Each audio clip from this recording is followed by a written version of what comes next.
Yo guys, what is up? It is Denight here, and today we're trying something new. We're doing some Reddit stories here. Been wanting to get into this genre for a good minute now. Been doing some research on how to do it the best, and hopefully, if you are new, hopefully you do enjoy. Make sure you guys hit the like button, comment, and subscribe for more videos like this. Would love to keep doing this more and more. And yeah, let's get into it. The video you guys are watching right now should be a Battlefield 6 gameplay. We'll be changing it up about just about every video, but sit back, relax, grab a drink, some snacks, and let's get into it. The Reddit story that we are on, or the Reddit thread that we are on, is r/scary stories. First one is, I think my girlfriend is a monster. My girlfriend, 21, and I, 23, have been dating for a few months now.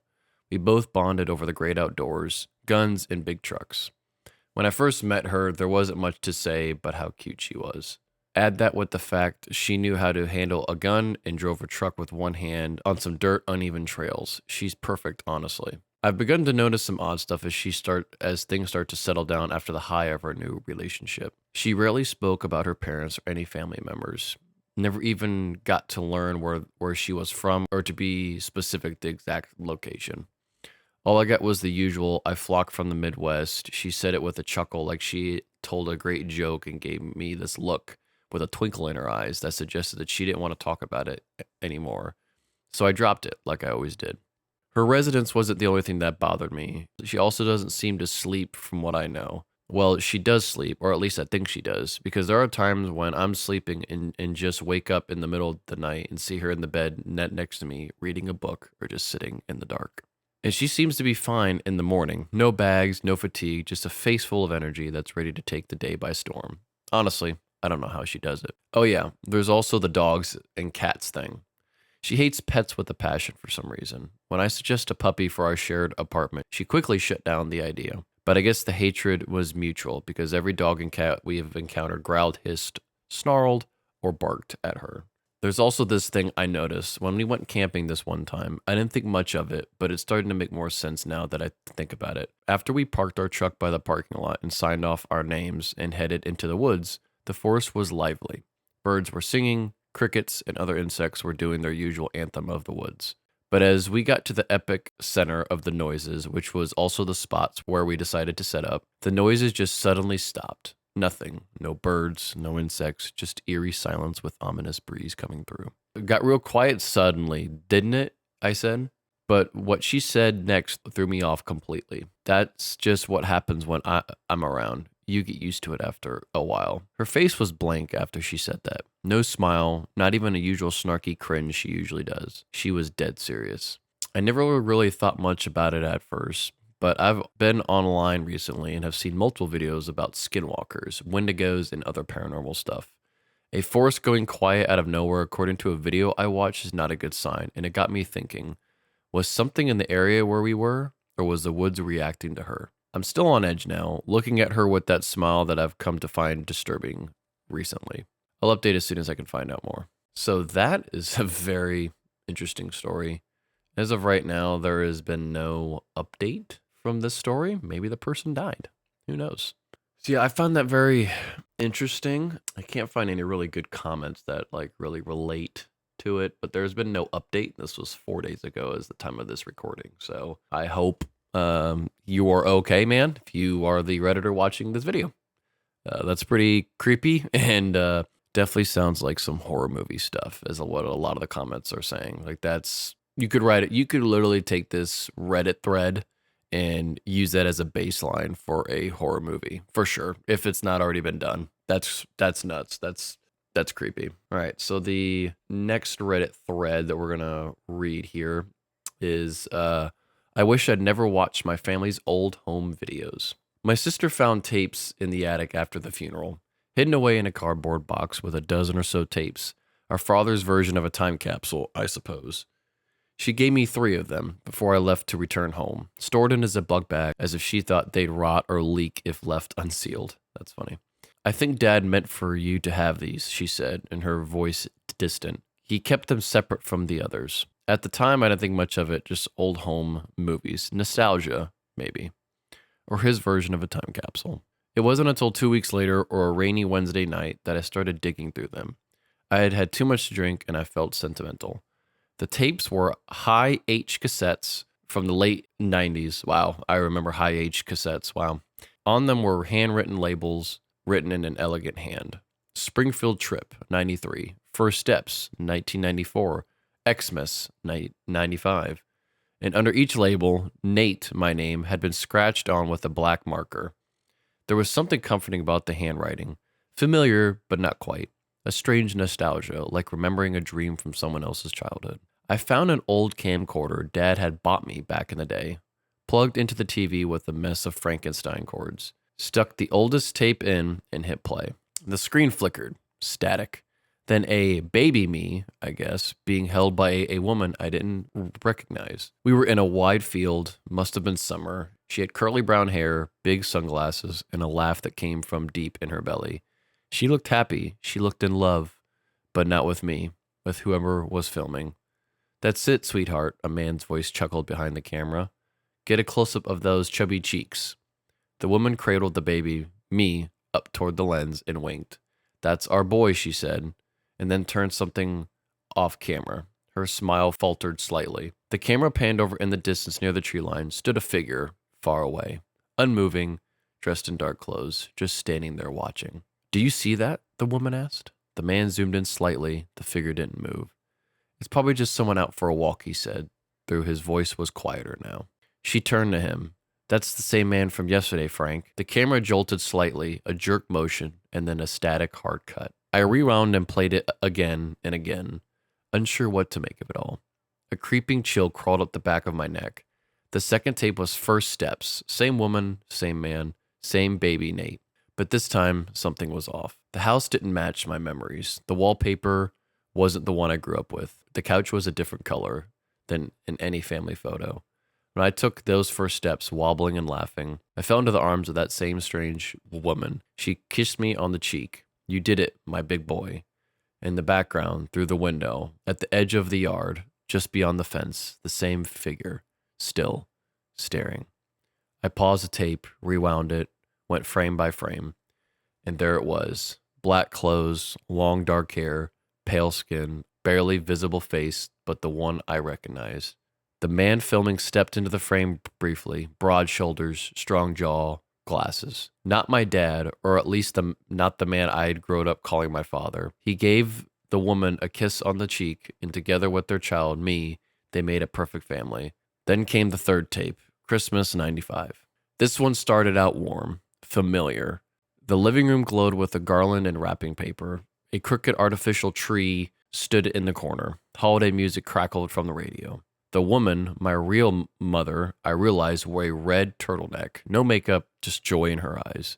She handed a present to the baby version of me, a toddler in green footy pajamas. Frank, that was his name. The man from the tapes earlier smiled from the carpet. He just adjusted the camera on the tripod and gave the thumbs up. All right, Nate, he said, let's see what Santa brought you. He stood and knelt beside me, helping tear the paper. The camera, now unattentioned, face slightly askew, catching the hallway just past the living room. Then, movement. A tall figure stepped into view. His hair was jet black. His clothes are dark. His posture was stiff and wrong. He stood half lit by Christmas lights, staring straight ahead. It was the man I knew as Dad, in quotes. The man who raised me. But here in this footage, he was something else. My mother's gap first came. Frank, she whispered. Frank, he's here. Then scuffled and the sounds of paper crinkling. Frank moved quickly, rising to stand between the stranger and his family. You need to leave, Frank shouted. This is our house. What do you want? My baby self started crying, and the man in dark clothes stepped forward, a glint of metal by his side, a crowbar. Then chaos followed. A scream, a crash. The camera jolted off the table, landing half between the couch, angled low toward the floor. It didn't stop. It kept recording. Screams, sobbing, the clatter of glass, a child's wail, and with a heavy thud, a body fell into view. Within the sliver of view beneath the couch, Frank dropped into frame. He was bleeding, coughing, one arm twisted beneath him.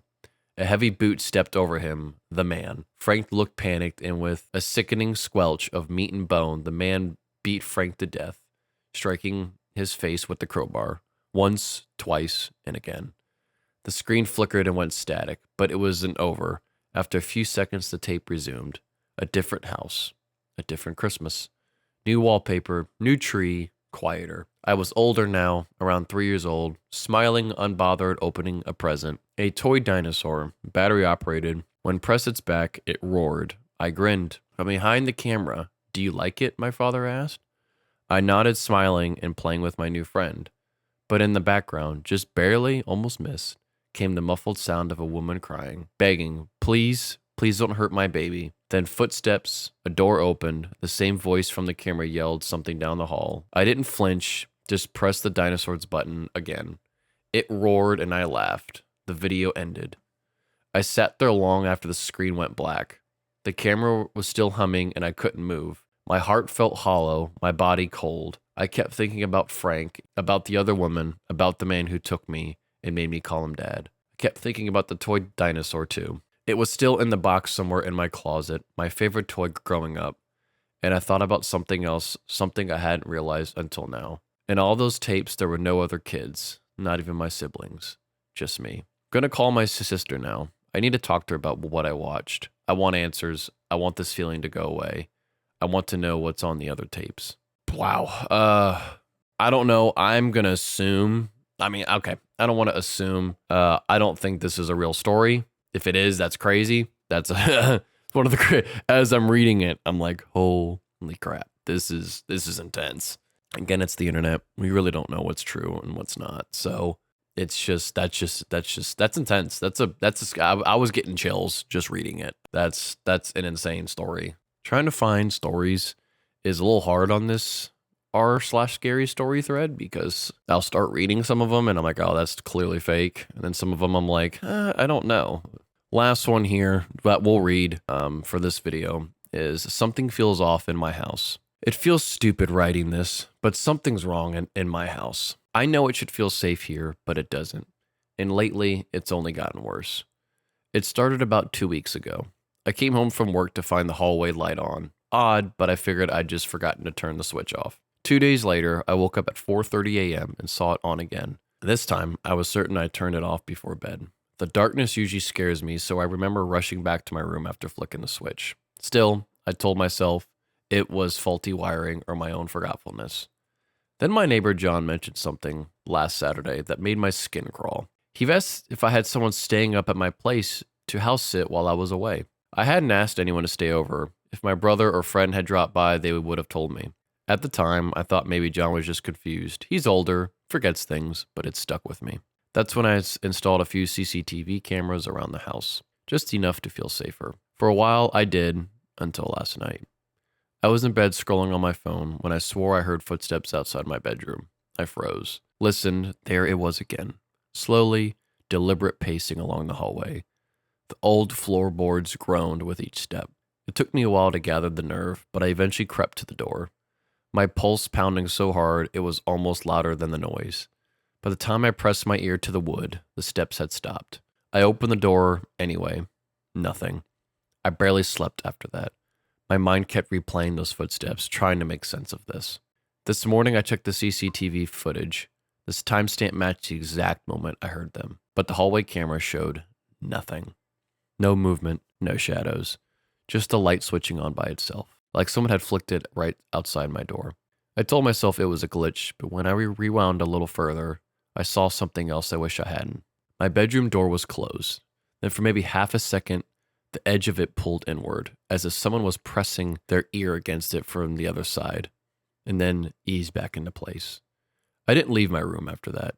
Didn't go to work. I just sat on my bed, and my back against the wall, phone in hand, staring at the door. Now it's dark again, and the hallway light is on. I can see the thin strip of it leaking under the door. I don't want to open it this time. The light hasn't gone off once tonight. I thought about calling someone, but what would I even say? I think someone's in my house, but the cameras say they're not. Could already hear the awkward silence on the other end. Around midnight, I checked the CCTV feed. Every camera worked except the hallway one. Black screen.